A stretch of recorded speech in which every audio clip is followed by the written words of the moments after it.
everyone, this is Sunette here in this video to share with you a moment I recently faced.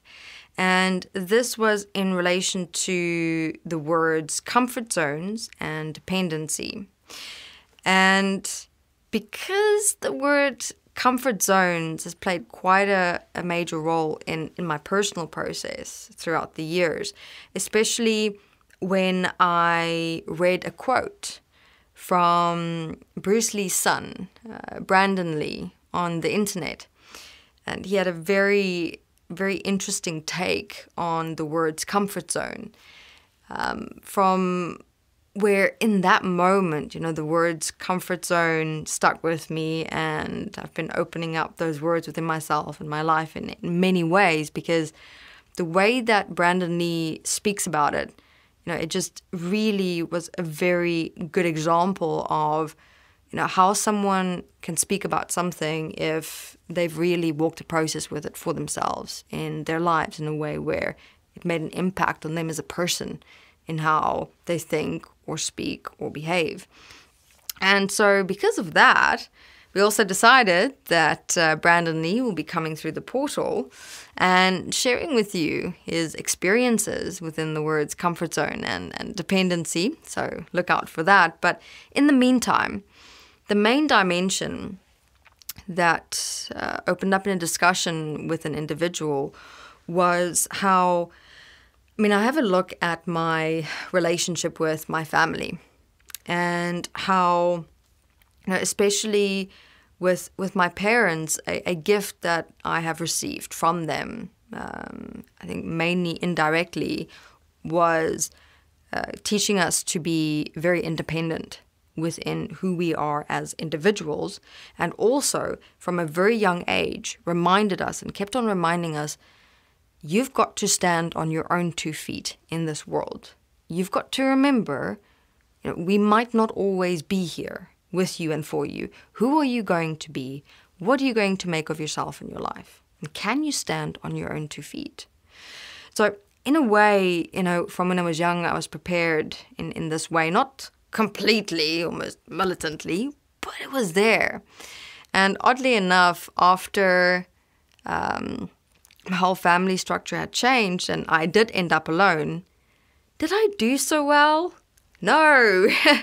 Even though I was more prepared on a knowledge and information understanding way, when it came to reality and me actually having to do that, it was a whole different story. And so interestingly enough, for some time in my life, I created comfort zones. What do I mean by comfort zones? I was always looking for people I could depend on, both emotionally and either physically in terms of survival with basic needs, money, things like that. And I'd always have this, kind of an urge or a pull within me just to be with and hang on to and depend. So I would very seldom even take the step of making a decision for myself, or just sitting back and asking, look, what do I really want for me? All I was thinking about is take care of yourself, survive, work, look for a place to stay. Yeah, and that was it.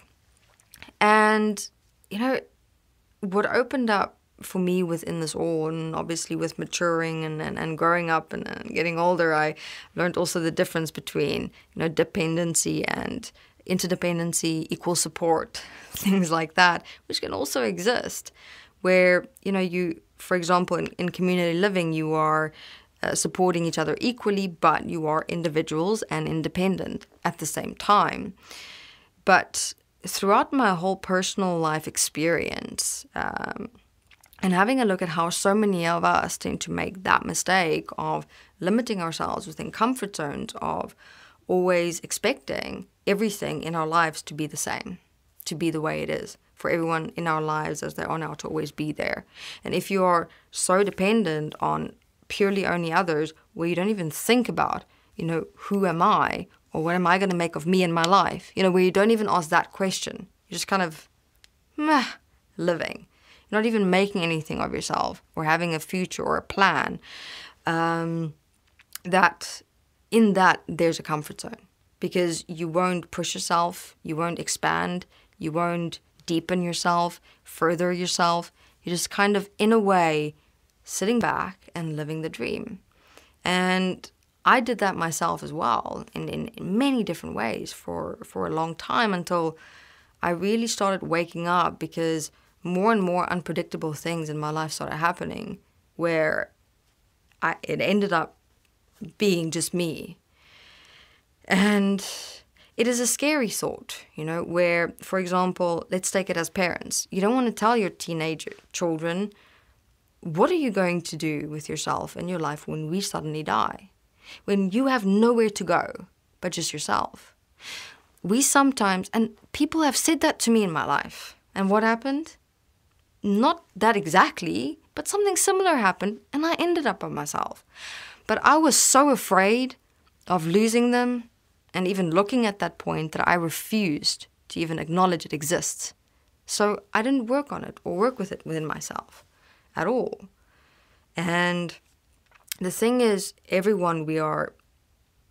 personally, I would not want this point to be experienced by everyone, like in the hard way that I had to learn what it means to be independent, but yet have like equal support, but also build others up into that independence for who they are, for themselves.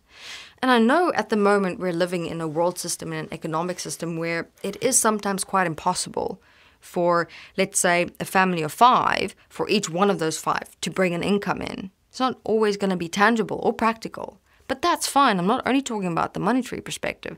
I'm talking about personal, even who you are as a person, your purpose, your future, your vision, even starting to build something for yourself in whichever way possible.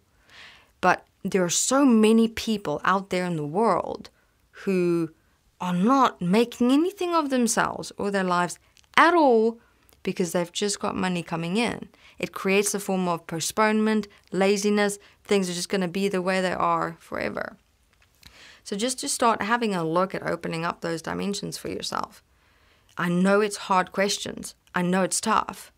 But life is going to be tougher on you if you don't want to look at those or face those questions just because of fear. That is what's going to limit you. That's what's creating the comfort zone, and it's all coming from dependency. And within this, also having a look at how interesting it is if we look at the stark difference between the elite in this world.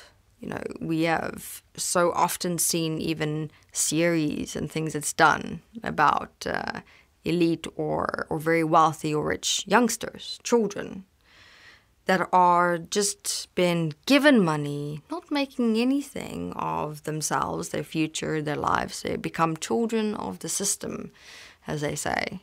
Whereas children of real life out there in the world, life, if you were alone, is not just going to hand you money. It's not just going to hand you purpose. You've got to get off your ass and actually start creating it. So what I'm saying is, live your life in a way where, yes, you may now have the money, the support, the people and everything, but also take into account and consideration, who am I for me? If I had to, for example, now take responsibility for everyone or for others, and now it was only me, do we have that backup? Do we have that plan?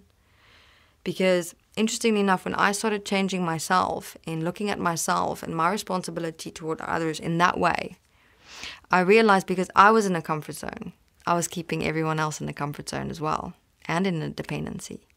And when I started standing up and asking myself those hard questions, I started learning about expressions, directive principles, abilities, skills within myself that I didn't even realize I had.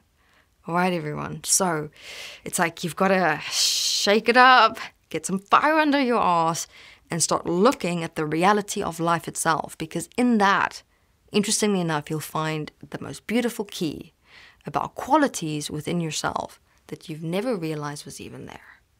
So time to wake up, get a bit real, wake up inside yourself. Stop taking the life that you have now for granted. Thank you very much.